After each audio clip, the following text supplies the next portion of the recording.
Kaway-kaway sa mga tigasin dyan. Dahil ngayong araw ay magiging tigasin tayo. Tigasaing, tigalaba at tigaluto. Nagsimula na nga ako magluto dito. 3 nga lang pala ang ulam namin.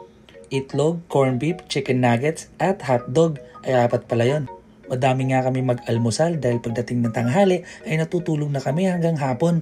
At pagdating ng alas 6 ay naghahapunan naman kami. Dito nga sinimulan ko ng imekos-mekos itong itlog.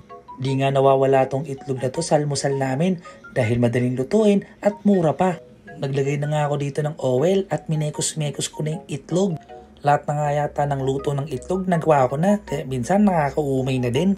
Naglagay na nga ako ulit dito ng oil dahil magluluto ako ng corned beef. Nilagyan ko na nga ng sibuyas at hinalo-halo ko na. Kung mapapansin mo nga ay nandito ako nagluluto sa labas dahil pag sa loob ng bahay ay nangangamoy ulam at talagang napakainit.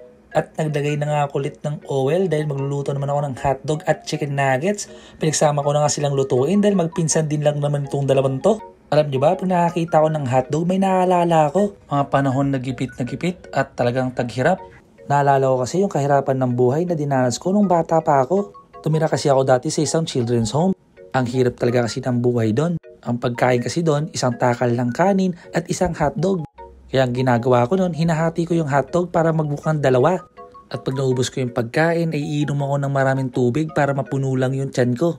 At dapat maaga ka sa pilahan ng pagkain dahil pag naubusan ka, iiyak ka talaga. Yung tipong matutulog ka sa gabi tapos gutom na gutom ka, di ka taga makakatulog nun. Naniniwala talaga ako pag masipag ka, i-asenso ka. Basta sama mo lang ng sipag at konting ilegal ay paldo-paldo ka. De, joke lang. Basta wala kang tinatapakan na tao at hindi labag sa batas ay goods na yon. At dito nga, nagsimula na akong maglaba. Isa nga to sa pinakaayo kong trabaho yung naglalaba. Dahil talaga nakakapagod. Naalala ko tuloy yung kusot-kusot pa lang nakakapagod na. Pero ngayon may washing machine, nakakapagod pa rin. Sana may makaimbento ng washing machine yung tipong pagdilabhan mo, matutuyo na tapos diretso tupi. Alam mo yun, yung kukunin mo na sa washing machine, nakatupi na siya. Multitasking nga ako ngayong araw na to dahil habang naglalaba ay nagsasaing na din ako para mabilis ang kilos natin. Dahil nakakahiya nga sa mga boss natin dahil pag gutom na yung mga boss natin ay sabay-sabay nag-iiyak at ang sakit talaga sa tenga. Kaya mga pare, anong mas gusto nyong gawin? Mag-alaga ng bata o gawin ang mga gawaing bahay? Kasi ako mas gusto ko nakahilata lang. Dito nga nilagay ko na yung rice cooker sa washing machine at maghihintay nga lang tayo ng 15 minutes o 20 minutes at maluluto na din yan.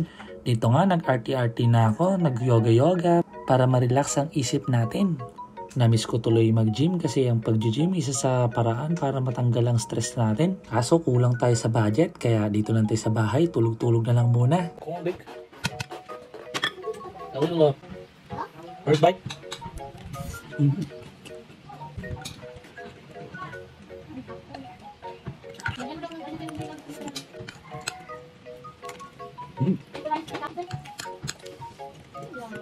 Aku?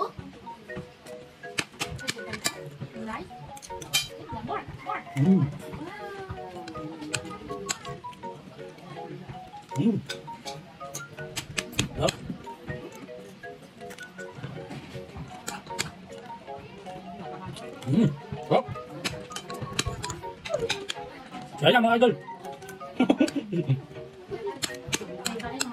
Ito mga idol. Kaya mga idol.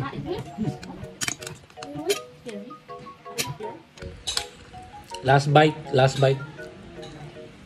Kung napanood mo nga itong video na to ay magluto ka na lang muna ng pancit canton at bukas ka na magluto ng almusal. O siya, hanggang dito na lang. Paalam!